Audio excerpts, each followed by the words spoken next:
90 రోజుల కోర్సు పూర్తి చేస్తే చాలు 100% ప్లేస్మెంట్ సపోర్ట్ తో సాఫ్ట్వేర్ జాబ్ మీ సొంతం. వెంటనే కోడ్ జ్ఞాన్ డెస్టినేషన్ ని సంప్రదించండి. నమస్తే, వెల్కమ్ టు సుమన్ టీవీ. నేను మీ యాంకర్ సరి. మార్చ్ నెలలో ద్వాదశ రాశుల వారికి ఎలా ఉండబోతుంది, వారు ఎలాంటి పరిహారాలు చేసుకోవాలి, వీటి గురించి ఇన్ డీటెయిల్గా మనతో చెప్పడానికి వేదిక్ ఆస్ట్రాలజర్ ఉమా గారు ఉన్నారు. వారిని అడిగి తెలుసుకుందాం. నమస్కారం గురుగారు. నమస్తే అమ్మా. ద్వాదశ రాశుల వారికి మార్చ్ నెలలో గ్రహ సంచారం ఎలా ఉండబోతుంది? అందరికీ నమస్కారం అండి. ఈ మార్చి నెల అంటే ఈ మాసంలో చాలా మార్పులు జరగబోతున్నాయి. ఎందుకు అంటే ఈ నెల ఆఖరిలో, ఈ మాసం చివరిలో శని యొక్క ట్రాన్సిట్ జరగడం వల్ల కొంతమందికి ఏలినాటి శని లేదా శని దోషములు పోతున్నాయి, కొంతమందికి శని దోషాలు పట్టబోతున్నాయి ఈ మాసం చివరిలో. అదేవిధంగా ఇదే మాసం చివరిలో 28, 29, 30వ తారీఖుల్లో షష్టగ్రహ కూటమైనటువంటిది ఏర్పడబోతోంది. దానివల్ల ద్వాదశ రాశులకి 12 రాశుల మీద కూడా ఈ యొక్క ప్రభావం అనేది తీవ్రంగా పడబోతోంది. ఐదర్ పాజిటివ్ అయినా నెగిటివ్ అయినా ఖచ్చితంగా పడుతుంది. దాని గురించి డిస్కస్ చేసుకోవాలి అండ్ దాని గురించి తగిన జాగ్రత్తలు కూడా చెప్పాలి. అదేవిధంగా ఈ మాసంలో రవి యొక్క ట్రాన్సిట్ కూడా మార్చి 15వ తారీఖు తర్వాత జరగబోతోంది. మార్చి 15వ తారీఖు వరకు కుంభంలో సంచరిస్తున్నటువంటి రవిగ్రహ సంచారము 15 తర్వాత మీనంలోకి ఎంటర్ అవ్వబోతున్నారు. కాబట్టి దానివల్ల కూడా కొంత మార్పులు అనేవి ఉద్యోగరీత్యా, పదవి యోగాల రీత్యా ప్రతి రాశికి కొన్ని మార్పులు జరగబోతున్నాయి. అయితే ఈ మాసము గ్రహ సంచారము చూస్తే వృషభంలో గురుగ్రహ బృహస్పతి సంచారము, మిథునంలో కుజగ్రహ సంచారము, కన్యలో కేతుగ్రహ సంచారము, కుంభంలో రవి శనుల యొక్క కంజంక్షను. రవి మార్చి 15 వరకు మాత్రమే కంజంక్షన్లో ఉంటారు, ఆ తర్వాత మీనంలోకి వెళ్ళిపోతారు. మీనంలో చంద్ర, శుక్ర, రాహు, బుధుల యొక్క సంచారం నడుస్తోంది. మార్చి నెలలో ధనుసు రాశి వారికి విద్యాపరంగా, ఆరోగ్యపరంగా, వ్యాపారపరంగా ఎలా ఉండబోతుంది, వారు ఎలాంటి పరిహారాలు చేసుకోవాలి గురుగారు?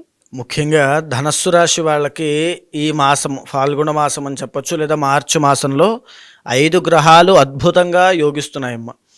మేషరాశి తర్వాత అంత అద్భుతంగా యోగించేటువంటి రాశులలో ధనస్సు రాశి ఒకటి. ముఖ్యంగా చూసుకుంటే కనుక గ్రహ సంచారాన్ని గమనిస్తే 3వ స్థానంలో రవి శనుల యొక్క సంచారము అద్భుతంగా యోగిస్తోంది.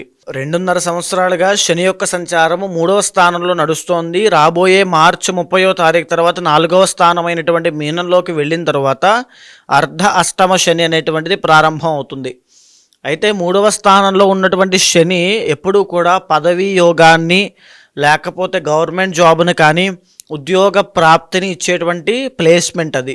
ఎవరికైనా ధనస్సు రాశి వాళ్ళకి ఇప్పటి వరకు ఉద్యోగము లేదు అనుకునేటువంటి స్థాయిలో మీరుంటే ఈ మార్చి 30వ తారీఖు లోపు ఖచ్చితంగా శుభవార్త వినే అవకాశం ఉంటుంది.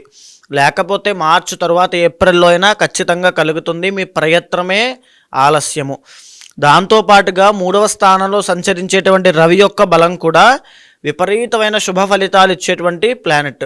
ఎప్పుడు కూడా రవి గవర్నమెంట్ జాబ్స్ కానీ లేకపోతే ప్రభుత్వ సంబంధిత వ్యవహారాల్లో జయాన్ని, కోర్టు వ్యవహారాల్లో జయాన్ని తీసుకొచ్చి పెడతాడు. కాబట్టి అందులోనూ రవి యొక్క బలము మార్చి 15వ తారీఖు వరకు మాత్రమే ఉంది.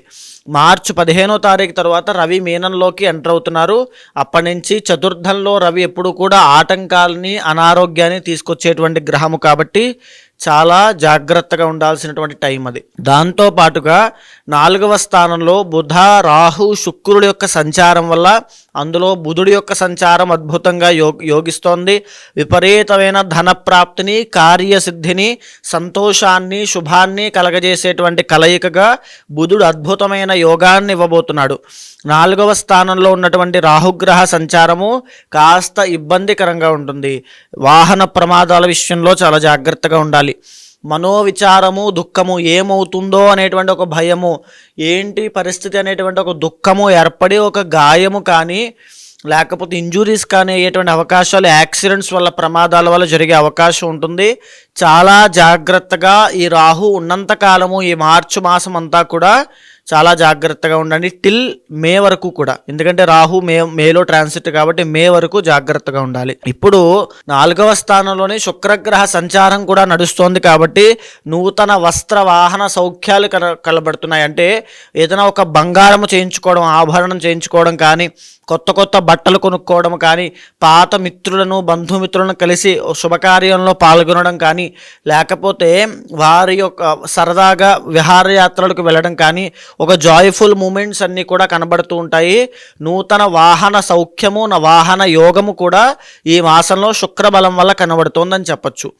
అయితే ఓవరాల్గా ఇంకా మళ్ళా చూస్తే గురువు 6వ స్థానంలో సంచరిస్తుండడం కారణం చేత ఆర్థిక ఇబ్బందులు ఇప్పుడప్పుడే పోయే అవకాశాలు లేవు. వీళ్ళకి ఆ ఉద్యోగ యోగము, ఆ వాహన సౌఖ్యము ఇవన్నీ ఉంటాయి, కానీ మేజర్గా ఆర్థిక పరిస్థితి మాత్రం అంత గ్రో అయ్యేటువంటి అవకాశం ఇప్పుడప్పుడే కనబడట్లేదు. మే తరువాత వాళ్ళకి అది ఉంటుంది, కానీ మే లోపు అంటే ఈ మార్చి నెల మాసంలో కూడా ఆర్థిక ఇబ్బందులు ఖచ్చితంగా ఉంటాయి. 7వ స్థానంలో కుజగ్రహ సంచారం నడుస్తోంది. దీనివల్ల ఆడవాళ్ళకి మరీ ముఖ్యంగా చెప్పాలంటే గర్భదోషం పట్టడము, సంతానానికి సంబంధించిన ఆరోగ్య సమస్యలు పీసీఓడి కానీ పీసీఓఎస్ కానీ ఎఫెక్ట్ అవ్వడము, లేకపోతే థైరాయిడ్ సమస్యలతో ఇబ్బంది పడడం కానీ, లేకపోతే మగవాళ్ళైతే భార్యతో విరోధాలు పెట్టుకోవడము, భార్యాభర్తల మధ్యలో మిస్కమ్యూనికేషన్ కానీ, మిస్అండర్స్టాండింగ్స్ కానీ, లేకపోతే ఇంకా చెప్పాలి అన్యోన్యత అనేటువంటి తగ్గడం లాంటివి ఎన్నో జరిగే అవకాశం ఉంటుంది. ఈ మాసంలో విరోధాలకి, ఆ కలహాలకి, గొడవలకి తావివ్వకండి. సామరస్యంగా పోవడానికి, కాంప్రమైజ్ అవ్వడానికి ఎక్కువగా అవకాశం చూసుకోండి. కోపాన్ని అదుపు చేసుకోండి, లేకపోతే చిన్న చిన్న గొడవలు కూడా పెద్దవై మనోవిచారానికి దారి తీయచ్చు. అయితే ఓవరాల్గా ఈ యొక్క ధనస్సు రాశి వాళ్ళకి కేతు, రవి, శని, బుధ, శుక్ర గ్రహాలు అనుకూలిస్తున్నాయి. మార్చి 15 దాకా రవి మాత్రం అనుకూలిస్తూ ఉంటాడు. తరువాత నుంచి రవి బలం బాగాలేదు. అయితే ఇక ధనస్సు రాశి వాళ్ళకి చూస్తే కనుక మీనంలో ఈ మాసం చివరిలో పట్టబోయే షష్టగ్రహ కూటమి. ధనస్సు నుంచి చూస్తే ధనస్సు, మకరము, కుంభము, మీనము. 4వ స్థానంలో అంటే ఏదైతే పెళ్ళైన తర్వాత వచ్చేటువంటి కుటుంబం ఉంటుందో ఆ కుటుంబపరమైన ఒత్తిళ్ళకి, లేకపోతే భార్యాభర్తల మధ్యలో ఇబ్బందులకి, వైవాహిక జీవితంలో ఇబ్బందులు రావడానికి షష్టగ్రహ కూటమి ధనస్సు రాశి వాళ్ళకి ఇబ్బంది పెట్టబోతోంది. వాహన ప్రమాదాలను తీసుకురాబోతోంది అని చెప్పచ్చు. తర్వాత నూతన గృహ ఆరంభములు కానీ, గృహ ప్రవేశములు కానీ, గృహ నిర్మాణములు కానీ, రియల్ ఎస్టేట్ వ్యాపారంలో ఉన్న వాళ్ళకి కానీ కాస్త అగ్రెసివ్గా వెళ్లకుండా జాగ్రత్తగా ఉండకపోతే వాళ్ళకి కూడా భారీ నష్టాలు ఉండబోతున్నాయని కూడా చెప్పచ్చు. దీంతో పాటుగా ఉన్నత విద్య కోసం విదేశాలు వెళ్ళి అక్కడ విద్యారంభం చేయాలనుకునే వాళ్ళు ఎవరైనా సరే వాళ్ళకి కూడా ఆటంకాలు ఎక్కువ అవుతాయని చెప్పచ్చు. ఈ మాసంలో చాలా జాగ్రత్తగా ఉండండి. ఇంటర్నల్ జాతకం చూసుకోండి. మేజర్గా పెద్దగా ఇబ్బందులు ఏమీ కాదు. 5 గ్రహాలు యోగిస్తున్నాయి కాబట్టి బాగానే ఉంటుంది. ఇంటర్నల్ జాతకంలో కనుక బాలేకపోతే ఖచ్చితంగా ఇబ్బందులు మీరు తప్పకుండా ఫేస్ చేస్తారు. ఇంటర్నల్ జాతకం తప్పకుండా దశ అంతర్దశలు D1, D9, D10 చార్ట్స్ చాలా ముఖ్యమైనవి. అవి చూసుకుని ఏ దశల్లో మీరున్నారు, ఏ యోగాలు, ఏ దోషాలు పట్టాయో చూసుకుని దానికి తగిన శాంతి పరిహారములు ఆచరించుకోండి. షష్టగ్రహ కూటమి నుంచి తర్వాత పట్టబోయేటువంటి చిన్న చిన్న సమస్యల నుంచి ఉపశమనం పొందుతారు. ఎలాంటి పరిహారాలు చేసుకోవాలి గురుగారు? ధనస్సు రాశి వాళ్ళకి రాబోయేటువంటి రోజుల్లో గురుబలం పెరగబోతోంది. శనీశ్వర యొక్క ఇబ్బందులు రాబోతున్నాయి. అండ్ ప్రజెంట్ గురుబలం లేదు కాబట్టి ఈ గురువారం, ఈ మాసంలో ప్రతి గురువారాన్ని సద్వినియోగం చేసుకుంటూ దగ్గరలో ఉండే దత్తాత్రేయ స్వామి గుడికి కానీ శివాలయానికి వెళ్ళి నమస్కారం చేసుకుంటే గురుబలం పెరిగి మేజర్గా ఉండే ఫైనాన్షియల్ ఇష్యూస్ అన్ని తొలగుతాయి. జాతకరీత్యా ఎవరికైనా ఎలాంటి సమస్యలు ఎదుర్కొన్నప్పటికీ దానికి తగ్గట్టుగా పరిష్కారాలు చేసుకోవాలి అంటే ఏ విధంగా మిమ్మల్ని అప్రోచ్ అయ్యే ఛాన్స్ ఉందంటారు గురుగారు? తప్పకుండా అమ్మా. ఏదైతే మనం మాస ఫలితములు, వార ఫలితములు, తర్వాత సంవత్సర ఫలితములను మాట్లాడుకుంటున్నామో అది గోచార ఫలితంగా మన మీద 30 నుంచి 45% మాత్రమే ప్రభావితం చూపిస్తుంది. మిగతా పర్సెంట్ అంతా కూడా ఇంటర్నల్ జాతకం మీద ఆధారపడి ఉంటుంది కాబట్టి కంగారు పడాల్సిన పని లేదు. కొన్ని రాశుల వారికి యోగాలు బాగాలేని డిసప్పాయింట్ అవ్వాల్సిన పని లేదు. కొన్ని రాశుల వాళ్ళకి రాజయోగం ఉంది కదా అని చెప్పి ఏ పని చేయకుండా ఖాళీగా కూర్చోవాల్సిన అవసరమూ లేదు. ఇంటర్నల్ జాతకం మీద వాళ్ళ యొక్క నిత్య యోగాలు, ఆ యొక్క దోషాల మీద కూడా ఆధారపడి ఉంటుంది.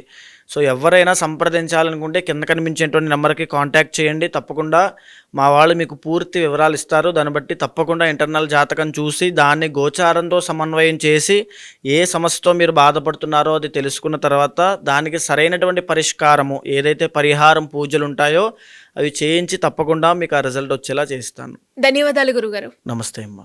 సుమన్ టీవీలో మీ పర్సనల్ అండ్ బిజినెస్ ప్రమోషన్స్ కోసం కింది నెంబర్కి కాంటాక్ట్ చేయండి.